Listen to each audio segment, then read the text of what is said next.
Storytime Cast Member Edition. A few disclaimers. Nobody was seriously injured during that incident. Also, that incident was in the 90s, so I wasn't present for the events, but I heard from a few friends while working there about what happened in the aftermath. After that incident occurred, a lot of the entertainment department got together and had a sort of group discussion about what we could do to mitigate that in the future. That being the ball coming out of the track. And a lot of ideas were thrown around, but I wanted to mention two insane ideas that were brought forward, but never implemented. But they're absolutely insane. Someone brought forward the idea that before every show, a technician would go out and plant a small explosive device within the 400-pound ball, and yes, it's 400 pounds of rubber, so they could trigger it from the booth to explode if it ever came off the track. Yes, let's have an explosive device roll over our actor each show. The second idea, which was even more insane, is someone brought forth that, well, hey, the stage manager should take a shotgun out to each show, so if the ball comes off the track, they can just shoot it and pop it then. Because nothing says welcome to Disney like the stage manager walking out to the booth with a shotgun in tow. Storytime Cast Member Edition. A couple of years ago, I was a stage technician at the stunt show, and I just wanted to share a moment where the actors had to improvise, and they improvised so beautifully. So Indy doesn't get his gun in the show until after he does the high fall, because Lord knows you don't want to do a high fall with a gun in your pocket. But for whatever reason, Indy didn't get his gun handed to him, so he bursts through the clothes, and the giant starts to flourish the swords, and Indy just goes, finger gun. And the giant didn't know really how to react, so he started to just slowly stalk Indy with the sword. But then the rooftop gunner starts firing, so Indy acts like he picks up a rock from the ground and chucks it at the rooftop gunner. The rooftop gunner falls, and then Indiana Jones picks up his submachine gun, turns around real quick, sprays the giant so he falls, and then comes back to spray the truck to end the scene. And all of us who were watching were just like, did he just... what? Storytime Cast Member Edition. So a couple of years ago, I was working at the stunt show, and I gotta tell you, I was working with some incredible people. A lot of our stunt actors were active in the film industry. One of our giants was motion capture for Thanos. One of our Marions was the stunt double for Buffy the Vampire Slayer. So sometimes they would bring these new skills that they were learning and incorporate them into the show. So I'm working camera operator that day, and I'm watching the show as usual, and Indy's on the building. And one of the tumblers pushes him into the window, and I hear a thwop, and I'm like, ooh, that gotta hurt! So once he was done with the scene, he came over to me to get some water, and I'm like, hey man, are you okay? And he just goes, what? I'm like, gosh, that hit on the building looked like it really, really hurt, man. And he goes, thanks! I was trying something new, and it's great that you actually thought I hurt myself. Thanks, man. I've watched the show over 1,000 times, and I still get bamboozled by these damn stunt bros, man. Storytime Cast Member Edition. If you're new here, I used to be a stagehand for the stunt show at Disney.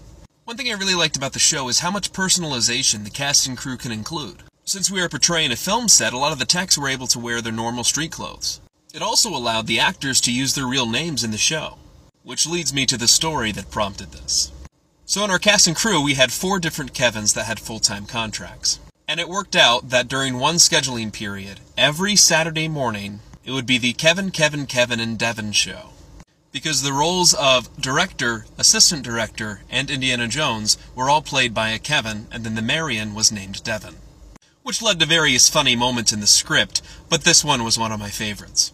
Hey, Kevin? Yes, Kevin? Could I borrow Kevin for a minute? Sure, Kevin, you can borrow Kevin for a minute. Thanks, Kevin, I'll have him back in a jiff. Everybody, I want you to meet our Indiana Jones stunt double, Kevin! Storytime Cast Member Edition. If you're new here, one of my former roles with Disney was an entertainment stage technician, primarily at the Indiana Jones Epic Stunt Spectacular. I gotta tell you, that show's been around for a very long time. It was one of the first shows to open in Hollywood studios back in 1989.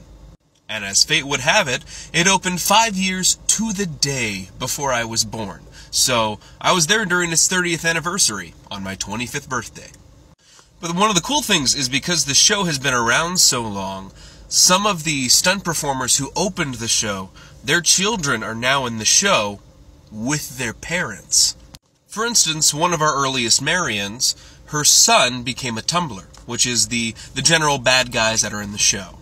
One of the roles that the tumblers perform is the shill, which is the fake extra, the planted person that gets into the audience group. One of the gags in the show is that Marion pulls one of the extras aside and practices some fight choreography with them and ends up beating the crap out of them. And then they reveal the shill who was in on it all along. But as soon as I found out that Marion's son had gotten a tumbler position, all of us were kind of just like, oh my gosh. It's just a matter of time. We were just waiting for the stars to align for that Marion to beat up her son. And oh, they made it happen. I think they actually chose their schedule specifically for that reason. And I had the honor, nay, the privilege, to see one of the first times that this had happened. And it was so good because they have such good chemistry.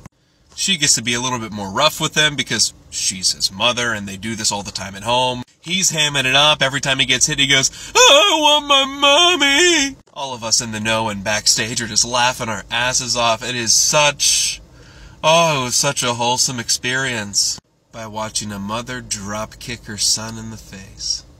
Story time, Disney Edition. For those of you who don't already know, one of the roles I performed at Disney was an entertainment stage technician, which was really a broad term for all the various tasks that we might be asked to do. For instance, my main stage, which was the Indiana Jones Epic Stun Spectacular. We could be asked to drive tractors, work audio or lighting boards, pilot a replica World War II plane, or work with explosives. And every year we re-upped our explosive training and re-upped our ATF certification. So yeah, for the rest of my life I can say that I was once licensed by the government to handle explosives. The class was really interesting because you got to learn what was hazard pay and what wasn't hazard pay. And the results are really surprising. If you're under 5 foot tall and work at Fantasmic, you know exactly what I'm talking about. Anywho, why I wanted to mention all that is because in our training, they would tell us to take our ATF paperwork with us whenever we would travel, like on a plane or a train or something of that nature, just in case some residue is swabbed and detected. Though I was never stopped and pulled out of line at an airport, there was one place that I consistently had issues. The boots that I wore for work were some really nice tennis shoes with nice support, so whenever I would do a bunch of walking, I would still wear them out. Every time that I would go out to Disney Springs, it would just be a matter of time until the bomb dog found me. I swear, I can be in a crowd and then I just feel something by my calf and look down and it's the bomb dog just going... But the thing that blew my mind is the bomb dog would always smell my shoes, but the officer would never speak to me. Like, obviously he was smelling something, but he would never come up and talk to me about it. But every time I was just like, I'm ready to pull out my red card. But the more I think about it, the more I'm like, do they train them to know the difference between firework fallout and actual explosives because, you know, the general location they are at? But it does make me feel a little safer that Disney does do such good security. And the bomb dogs are cute. Storytime Cast Member Edition. Today I wanted to share the story of the most scary and intense performance that I ever saw of the stunt show. So right at the beginning of the show, the casting director comes out and starts pulling audience members to be extras in the show. This one gentleman comes down, and just from the first few interactions, you can tell he has impaired impulse control. And I am all for inclusivity and having everybody experience the magic that is being an extra in the show, but if you lack impulse control, it can be dangerous. So right from the get-go, you can see the wheels turning in the casting director's mind going, am I going to have to send this guy back to his family when we get to costuming? Or am I going to try to keep track of him this entire show? That's why you have to sign a waiver, because at any given moment you're about 20 to 30 feet away from explosions and flame effects. Not to mention whips and other weapons. So we start going through the show, and every single tech and actor is just laser focused on that one guy, who for the purpose of the show we'll call Zachary. And Zachary loved the show. Every single time that he was on stage and seeing something happen right in front of his face, the look of pure unadulterated joy that radiated from him was so nice. But he kept on trying to go and charge into the battle with Indiana Jones and start beating up the other guys. And Trudy, who was the casting director, had to keep on holding him back from going into the fray. And on headset the entire time, the stage manager was like, I am glad he is enjoying himself, and it looks like he is having a bunch of fun, but if he takes 2 more steps towards that exploding truck, I am going to call and cancel the show. It was probably the most intense 20 minutes that I've ever seen of that show, but Zachary got through it, Trudy got him through it, and he really enjoyed himself. After the show, he got pictures with a bunch of the main cast, and whoever was the indie that day gave him his hat. So he was just walking away all giddy and happy with an Indiana Jones hat. And I gotta tell you, that's the magic. That is what we try to create. It's every day going, do I really want to deal with this? Or going, hey, let me do this. It might be difficult. It might be out of my way to do. But it might make this person's day. It might make their year. Or one of the most happiest experiences of their life. And that's what we do. And that's what the magic is about. Shout out to Trudy!